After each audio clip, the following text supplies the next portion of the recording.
Good afternoon, folks. It is September 14th. We are about 5 o'clock in the afternoon, and we have a lot to talk about today. And it's Noah and NASA are, mom and dad are fighting again. And forecasts keep changing, and it's going to be iffy. And I'll get to that in a minute. First, let's take a look at our sun. And I'm going to toggle this back and forth rather than let it run through so you can really see what's going on. Now here you're going to want to concentrate right in the bottom left-hand corner. You can see here we've had a CME right down here in the corner. You can see it pop off here. This is going to miss us for the large part. It is going out ahead of, or behind us or ahead of us. It will shoot out and miss us there.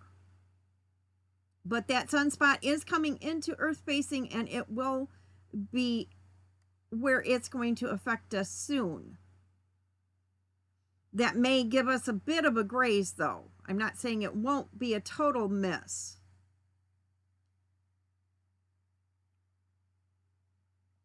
And here's our quiet period through yesterday. There wasn't much going on. And here you can begin to see, if you're looking right over here on the left-hand side, you can begin to see there's another bright spot here. And here is our sunspot 3433, but you can see behind it, there is umbras lifting up behind it. And eventually there'll be something that shoots out, but it comes from around behind the limb where we cannot see it yet. So there is another sunspot following 3433.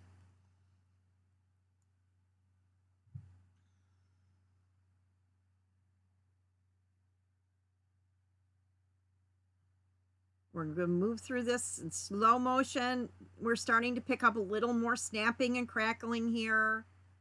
You're going to notice a little bit more flaring and light picking up. The energy is starting to pick up here. And right down here, you're going to see a little bit of activity, and you've got to push right there coming off. So let me toggle that backwards a little bit.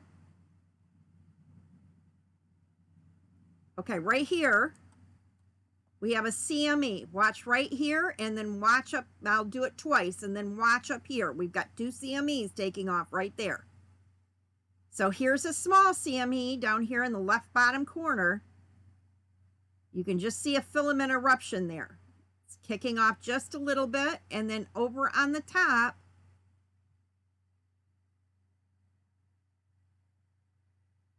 you're going to see it kick off, whoop, right there. Right there, you can just see it pick up, and it shoots off a small little narrow CME right there up there. See it right there on the top left-hand corner. Those will largely be misses. The bottom one might graze us. The top one, I think, is going to be a total miss. And now we're starting in here's CME number 1. If you're looking over here between 3325 and 3323 sunspots over here, right in here, you can begin to see an eruption there. Okay, let me get it back over here and toggle it back up here. So I'm going to toggle this through so you can see the eruption. So here we are. We have a filament beginning to lift. See the umbra loops there beginning to break away. It's lifting off the surface of the sun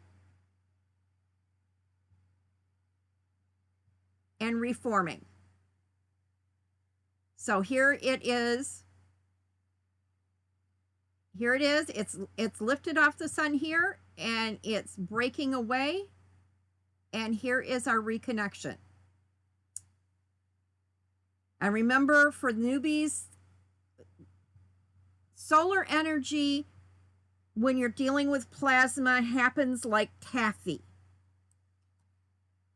So think of it like you're pulling taffy, and how when you pull it real hard, some of it will break away and it kind of snaps back on itself. that snaps backward is called a reconnection. And those reconnections can have enough energy that they could power the entire United States for over 4 days. All of the electrical energy that the United States would need for 4 days comes off some of these reconnections. That's how much energy is to them. And that's what helps propel that plasma and propel it out toward the earth farther. Now, this is going to be a 90-degree hit. It's not a full hit, but we will probably get grazed by it. Okay, now let's look at the solar flaring. That CME came off a M-class floor. So here's our little CMEs that we had, that you saw snapping and crackling, that I showed you at the beginning of the video. That could be partial hits or misses. And then we have this little window here of real quiet. And now we have this big long duration CME or flare that produced the CME. And then we have a C and an M-class flare following it. So we are not done. Let's go down to CMEs. Massive amount today. It looks like we've had 8 CMEs, yes, since this morning or since midnight. One of them is that 90-degree hit, and there is what that looked like. There is a dense amount of plasma out of this one. So I look for this one to be a pretty good shock. Now, it may go 4, it may go 5. I don't know if it's going to go bigger. Let's look at what's right before it. We've got another CME. There's that little tiny spike here and that I thought would be a miss. I don't think that's going to do anything.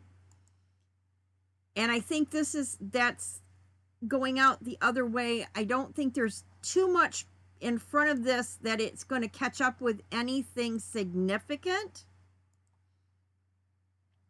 Yeah, these are all going out on the limb away from us. Okay, here's one of the limbs, that little CME going off this way. And I think this is coming from the sunspot behind 3334. I'm not sure this is coming from 3433, the one that's earth facing, coming into earth facing. This may be coming from the one behind it. And that, if it is, then that means it's going to be a total mess. So this will not hit us.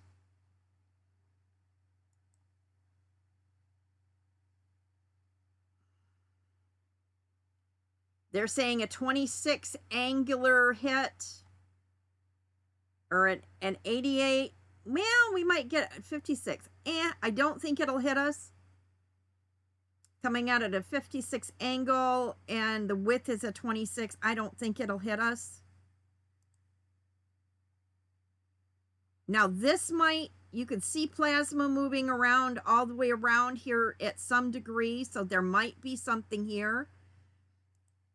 But that's at 2100 hours. That took off. That's a good almost 8 hours in front of that. If this isn't getting pushed, there might still be enough particles floating out there to give us something to scoop up. Now, what we are getting today was upgraded from the 11th, and that would be these 2 double taps of these really big CMEs that were just, they're more dense. They've got a lot to them. They're coming out at wild directions. And in between there, we were really active. We've got plenty of plasma out there. Tonight will be the night. I would say we're probably going to go big or go home. Because this would be the night that, you know, this is moving at 200 kilometers per second. This is moving at 700 kilometers per second. Of course, this one has a chance at catching up with the slower one if it doesn't get pushed. Right in front of it was a fast-moving one. So that fast-moving one's going to pick up this one. So this has a chance of hitting us. This happened at noon on the 11th. And it has a chance of picking up these two CMEs right here. Well, actually, all three of these. So you've got all three of these CMEs that this really fast moving one could pick up tonight and catch it and push it towards us. So tonight we may have a double tap. This is what they've been waiting for. This is what they are saying. This is going to be the good one tonight. This could be what gives us our solar weather tonight. And there's enough plasma out there in front of the big, faster moving storms to push a scoop shovel. So there is enough slow moving storms ahead of this fast moving one that if there's a good enough push, we will see it go from a KP4 up above that. Tonight's the night you want to bank. It'll go bigger than lower. Tomorrow night, or they're predicting that this eruption from yesterday, if they don't change it, now they've been changing things every 5 minutes. You know, I could get this report done and they'll change it on me. If it falls where they think it's going to fall, this one may go small. Because there's not enough things in front of it to push it. There's too many things going fast, and most of everything that is out there is being shot off in the other direction, and this is going in the opposite direction. So there's not enough out there to push to make it go bigger. And then we again have, it's followed by, this is really long lasting and slow moving. So we've got we've got a CME taking off from here afterwards. So we've got a near halo there. It continues here. We're still getting activity out of here shooting off.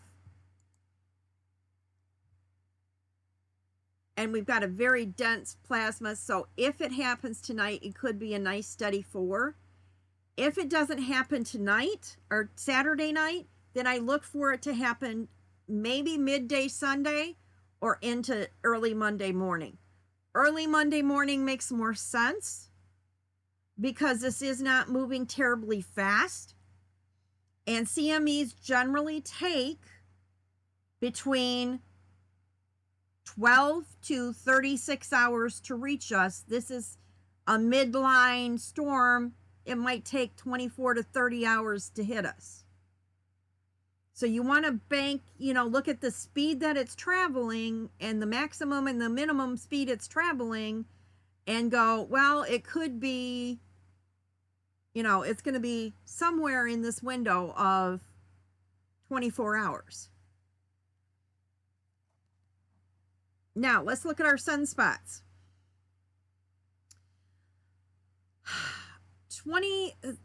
34, 23 is pretty much out of the way. It's not going to really hit us.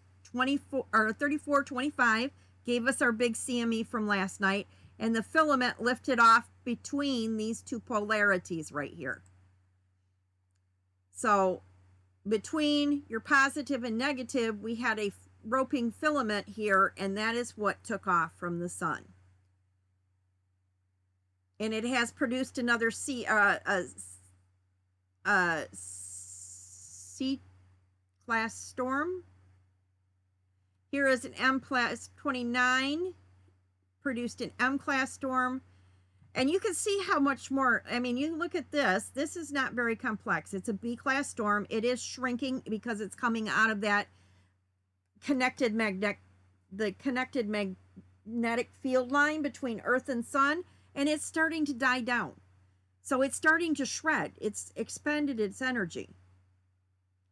Versus 3429, who is coming into center facing Earth disk, and it's going to click here in the next 24 hours or so, maybe 30 hours into that really active stage, and it is setting up to be quite complex here. We've got a lot of tightly wrapped stuff in here, and this is going to start becoming active. 34 3430 is really not doing much, and it's going to be out of range anyway. 3431, it has basically fallen apart on us. It is lost its steam. Now 3433, it's staying pretty steady. It's getting bigger, and you can see how behind this trailing umbra right here, we have more complexity starting to build in here, and I think there's going to be more sunspots that form through here with more umbra. But we have one umbra here, and it's a good, solid, strong umbra. Now back here somewhere, we do have another bright spot. I think we've got something coming somewhere right around here, and then there's one coming right around in here, just past where we can't see it right now, and that will rotate into view in the next couple of days. So that will be what's coming and going to affect us toward the 23rd and the 30th, when we're expected to get more activity. Now, looking at our weather, tonight they're saying between 3 and 6 UTC. So subtract 4 hours. That puts it at between 11 and 3. So between 11 and 3 is your target time tonight. And then tomorrow, or on the 15th, they're saying between 8 and 3 o'clock on Sunday night, which may or may not work because we're going, and I'll have to pull up the forecast for that one. Now, long-term forecast. You notice here, they don't have these elevated. They have a 4 for the 15th, but they don't have anything for here. Do I think we're going to get more? Yeah, I think we do. But they base these on coronal holes. These 27-day forecasts are based on coronal holes or well-established sunspots that they know are producing something. So we know that we have 2 more sunspots we can kind of see coming at us that may produce something. We know that 3433 has a good 7 days with us before it rotates out, and it has every chance of becoming larger. So we have 3 there that may produce something in the next, 9 days? So this may not always be right. Now, remember when you're looking at next month, because we still have a high peak until October 21st,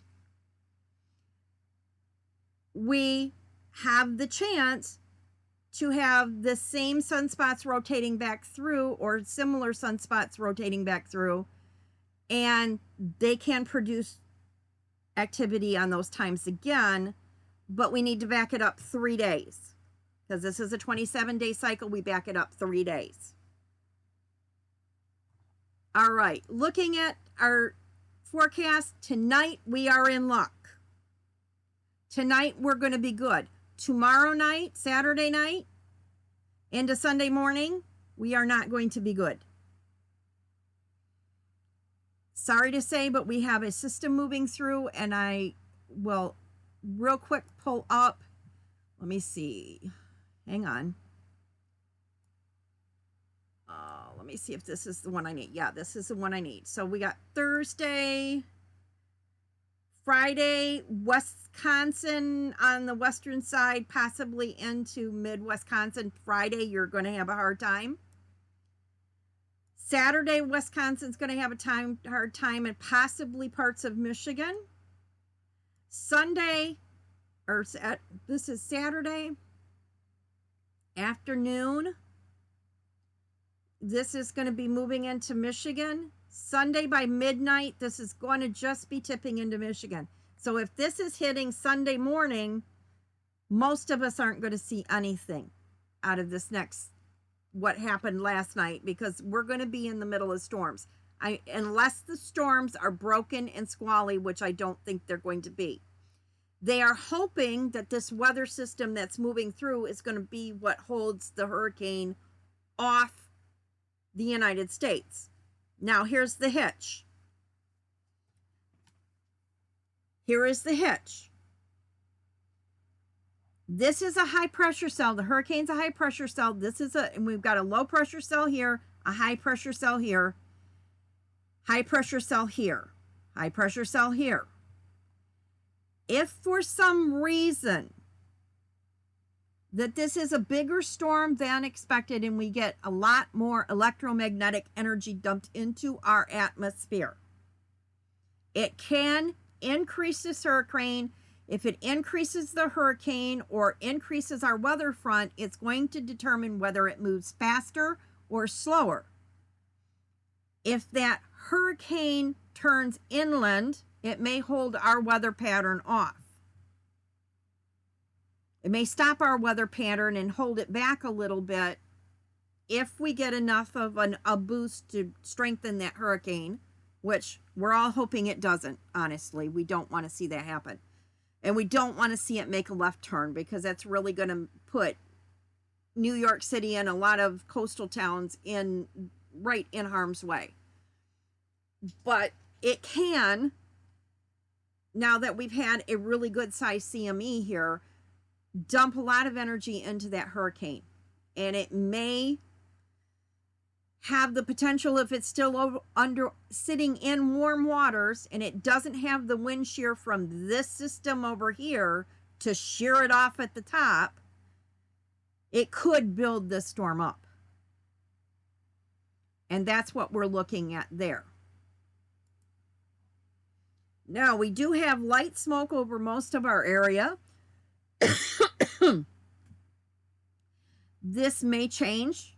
We're going to have a lot of winds, possibly from the storm we have, possibly from the hurricane. We may finally get rid of some of the smoke. And we're also going to have, starting about midnight, well, I'm going to say about 10 p.m., we're going to start seeing an increase in humidity. That is going to put a fog layer low on the horizon. And that is going to, I want you to think about it like putting a piece of paper in front of a light bulb, like taking a piece of wax paper and putting it in front of a light bulb. It's going to make everything look milky. It's not going to have as clear a definition when it is high humidity and we have smoke. So, yes, we could get something fabulous tonight, because the flare part of that storm, the light may jump in here and push in with the CMEs, and it might give us a boost, and we might get something really good tonight. And we are supposed to be clear for the whole entire area is supposed to be clear for the most part. But with smoke and humidity, it might not be crystal clear. Okay, I do have one other thing to discuss with our Michigan people and those of you in Wisconsin, Ohio, or Indiana, Chicago that might want to drive up. Father has agreed to let us have an open house up at the St. Gabriel's Greek Orthodox Church here in Traverse City. And what that would consist of is we would all bring a dish to pass, put on a little dinner. I could do a presentation. We could have music outside, and we could have a fire pit in the evening going, and we could all sit out under the night sky. I am looking at some potential dates, and it's going to be have to be a pop-up, because we're kind of working with fall weather. Right now on our 10-day forecast, we haven't got the 30th coming yet. The 23rd is a possibility. The 30th is a possibility. We have supposed to have auroras both of those nights. I just need to find out if the 30th is going to be clear or rainy. And then we will have auroras on the 7th. Let me pull up a calendar. That falls midweek. And then we had auroras on the 12th, 11th, and 13th. We're going to back it up. We may have the weekend of the 9th. If we don't have rain, that may fall right in the right time period, because what we got this week will come 3 days earlier if the sunspots make a full rotation. So we have a potential of things coming in through the 9th and 10th, and I will know that on Monday. What I need to know is how many of you would be interested in having an open house where I do a slight or an aurora presentation.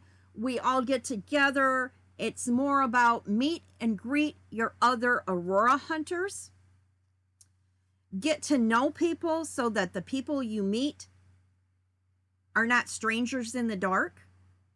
And especially for women, this is a really good event to come to, because you get to meet other women, and you can make travel partners, meet people that you might be able to meet up with, and people that you might meet as you're traveling, and they aren't strangers, so that you know who they are and you feel more comfortable with them.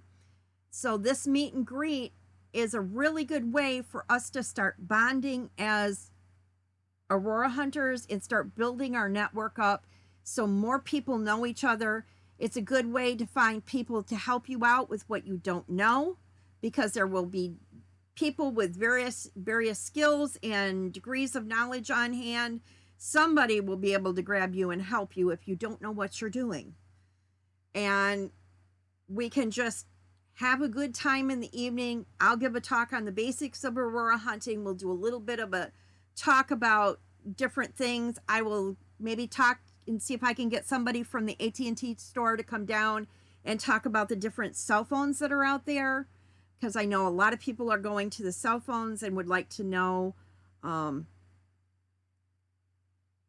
about cell phones. So maybe I'll see if I can have somebody come talk to us about cell phones, and we'll go from there. If you're interested, I need to hear that in the chat or a group. I need everybody to get excited about it. Also, this will be a buy donation event. Please donate, because we're going to take that money that's donated, and that's going to go to the church for the upkeep of the outside, for Father keeping the lights on and monitoring things at night, so that that location is a safe location for handicapped people and women who are alone. He monitors that on and off all night. He gets up and checks that feed when the lights are off at the church all night, and he makes sure that whoever's there is safe. So this is our way of paying him back to have a donation event to give to the church. Help with the snow plowing, help with the thing, the yard upkeep, and just do our part to keep our hilltop nice. So please think about, this is our home now. This is not just a place we visit. This is our home. This is our group's center now. And this is where we get to hold events by the grace of God and the generosity of the church members. And we need to do our part. We need to become part of the organization. We don't have to be the same faith. We don't have to go to church there all the time, but we should do our part to participate and keep that area nice, so that we have it for those handicapped people that need it. So women have a place to go that they can feel safe, that is monitored. And I know for a fact that police drive by the church and check on it often. And they keep an eye on it. I've been there when they've gone through and checked. And they actually go up and check the church doors. So I know they go through and check the parking lot and check who's there at night. We have security there that keeps an eye on who's there at night all night long. So if anybody slips and falls, if anybody has a problem, their car doesn't start, if they're waving at the cameras, somebody's going to see them eventually and come and help them. If not, you can always get on the church website and Facebook Father, and he will get the message, and he'll come up to the church. He's only a couple miles away. It is a wonderful blessing that we have this, because Father will leave the church unlocked if we're having a group event so that we have a bathroom there. We do have a fire pit, so when it's cold in the late fall and it's not the warmest of weather, we can turn that fire pit on, at least put our cameras out where we're taking pictures and let them run on auto, and we can cuddle up around a fire and be nice and warm. It's there so that handicapped people, there's a wonderful big patio behind the church, so that people that have mobility issues, that they're on a cane or they are in a wheelchair, there is a wonderful area that's safe for them. And they don't have to worry about slipping and falling, and they don't have to worry that there's not somewhere they can go. They can get out and enjoy their auroras just like we do. And of course, women that don't feel safe being out alone at tonight, this is the place to go. Because you can meet up with other women there and it's monitored. You're not going to find a safer place. Honestly. And it's terrific. It's one of the best places I found. All right. I'm going to leave you with that. So in chatter, I want to hear if you're interested in doing the open house so I can get back with Father Sunday. And I will put this in group. Good luck to everybody tonight. I will be up at the church tonight for a while after 8 o'clock or probably after 8:30 if anyone needs help. And I will be getting the church lights out so that the hilltop is dark tonight. So good luck, everyone.